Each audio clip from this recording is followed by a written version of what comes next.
Welcome back. This is where we left off from the last recording. So we have substituted all the values. Now let's simplify it. So negative of negative 3 it becomes positive, plus or minus square root of, that becomes 9, and minus 4 times 4 times 5. 4 times 5 is 20 times 4 is going to be 80.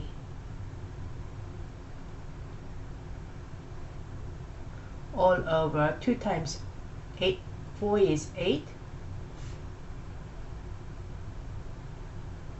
which simplifies to 3 plus or minus 9 minus 80 is 71. So square root of 71 divided by 8, and you square root of 71 cannot be simplified any further because there are no factors of 71 that is a perfect square. So we're going to leave that as it is. So the final solution is x is equal to 3 plus root 71 over 8, or x is equal to 3 minus root 71 over 8. Did you check, notice any mistake that I made? Common mistake. I also made the mistake too. Okay, I lost that negative sign here, didn't I? This should be 9 minus 80 will be negative 70. So that means this is going to be 71i. So that's going to be 71i.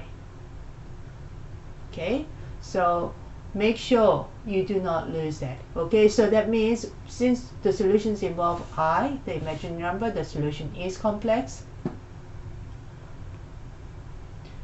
Then finally, what about this problem? We have 5x squared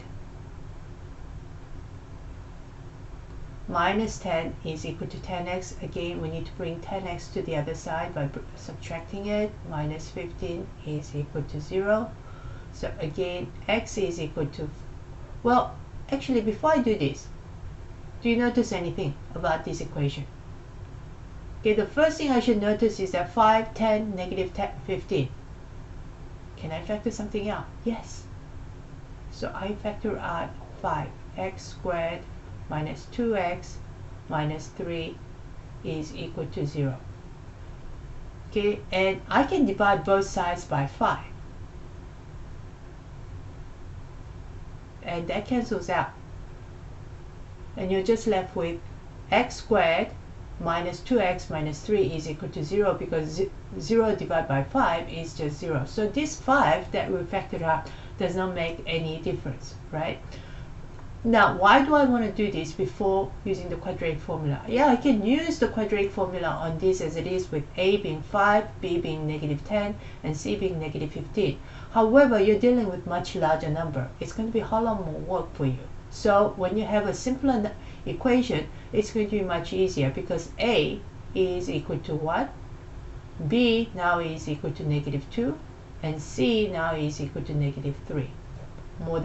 Better than, much more simple than the previous numbers you have. So then x is equal to negative b, negative of negative 2 is negative of positive 2, plus or minus square root of b squared, that's negative 2 squared, minus 4 times 1 times negative 3, all over 2 times 1. So that becomes positive 2 plus or minus square root of negative 2 squared is going to be positive 4, minus 4 times 3 is going to be positive 12.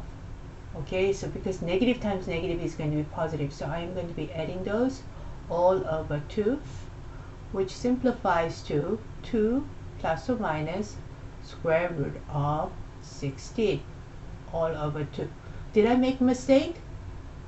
Was this supposed to be negative? No, this is positive. Now that becomes 2 plus or minus square root of 16 is just 4 all over 2. That means x could be equal to 2 plus 4, which is 6 divided by 2. 6 divided by 2 is 3. Or x could be equal to 2 minus 4. 2 minus 4 is negative 2, divided by 2 is negative 1. Notice that my solutions do not involve any imaginary number I, so that means my solutions are real. Now let's get back to our slides and talk about number of solutions. Previously we've said that quadratic equations could have two real solutions, one real solution, or no solution at all. But now that we've gone into the realm of complex numbers, we can have two complex numbers, two complex solutions.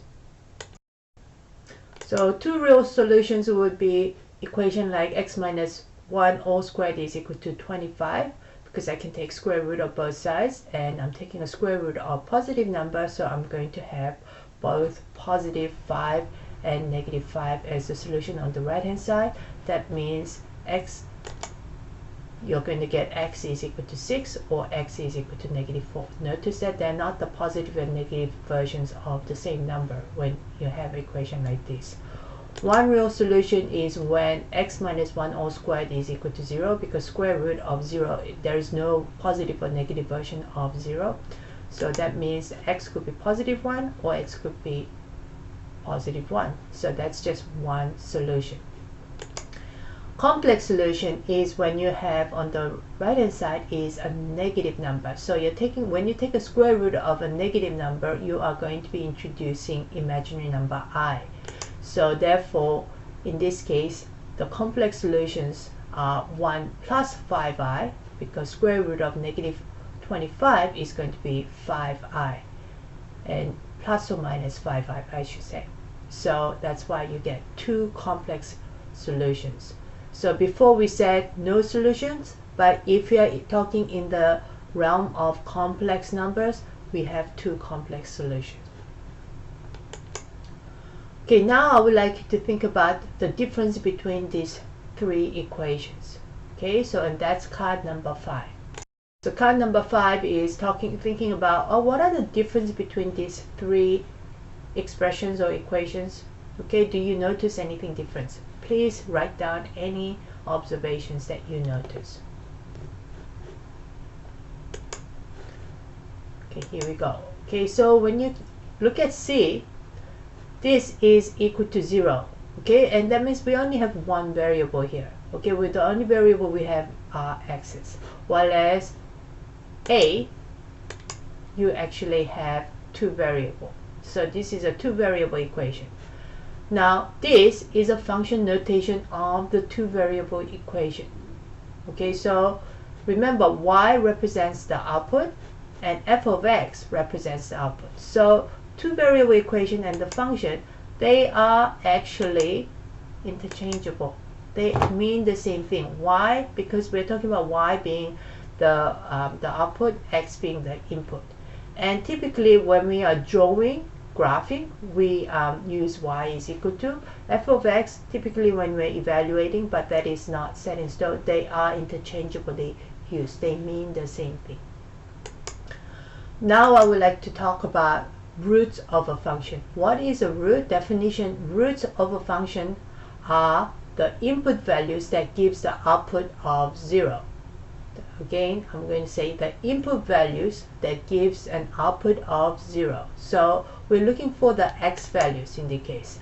So if I ask you a question, is 2 a root of the function? Or if I ask you, is negative 2 a root of a function? Why is it? They mean actually the same thing. Okay? Remember, f of x and y, they are the same thing, because f of x is talking about the output. It's just the function notation. Y is also the output.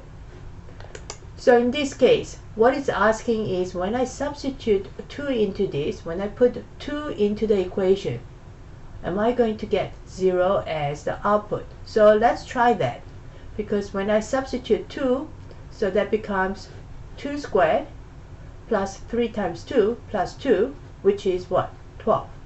Okay, and the output, what is the output? Its output is 12, which is not 0. So this is not a root. Positive 2 is not a root. What about negative 2? Okay, if I substitute negative 2 into the same equation, what do I get? I get negative 2 all squared, which is 4, and 3 times negative 2 is negative 6 plus 2. And it does equal to 0. So the output is 0, which means, yes, this is a root. So negative 2 is a root, but 2 is not a root. And again, f of x and y, they are interchangeable. They mean the same thing. They mean output. So how to find roots? What are the roots of the function g of x is equal to x squared plus 6x plus 5? Okay, notice that I'm using a different letter for the function notation. You can use any letter. It does not have to be G. It doesn't have to be F. F is the most common notation, but it can be any letter in the alphabet. And typically, we usually use lowercase letter unless we run out of it.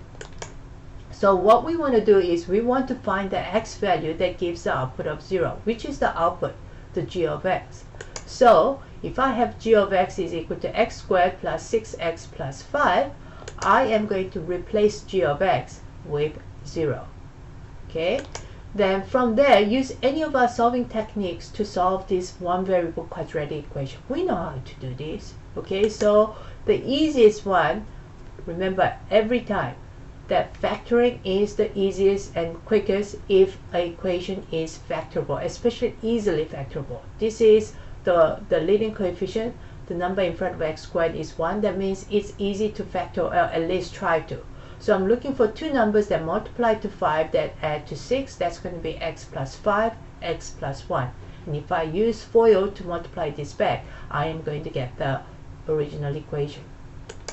So in this case, solutions to the equation 0 is equal to x squared plus 6x plus 5 are x is equal to negative 5 and x is equal to negative 1, because we're using the zero product property. And roots of the function of y is equal to x squared plus 6x plus 5 are also x is equal to negative 5 and x is equal to negative 1. So the solutions to the equation that is equal to 0 is same as the roots of a function. Okay, we're looking, roots mean we're looking for where the output is going to be 0. Okay, so they actually are the same thing, but they have a slightly different use. Okay, so solution is when you have it from the equation, roots are from the function.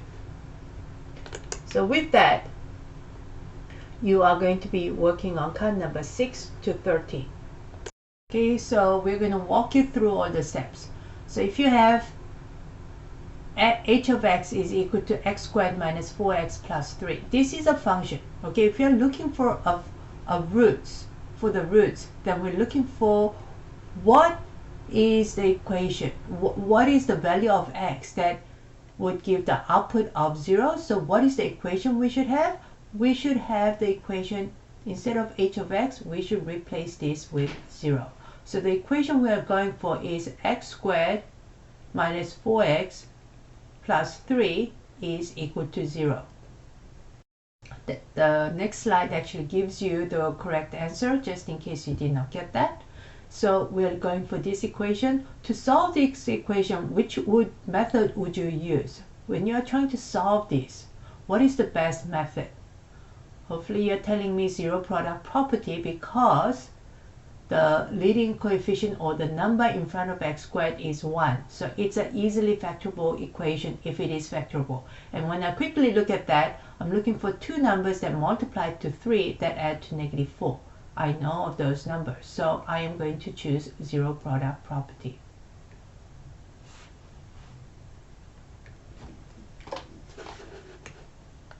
Now it's asking you to solve this in card number 8. So this becomes, to factor, I'm looking for two numbers that multiply to 3 that add to negative 4. That's going to be negative 3 and negative 1. That means x minus 3 is equal to 0, or x minus 1 is equal to 0. So x is equal to 3 or x is equal to 1. Okay, so we found x is equal to 3 and x is equal to 1. Then what are the roots for this function? Again, that's going to be x is equal to 3 and x is equal to 1. The answers revealed in card number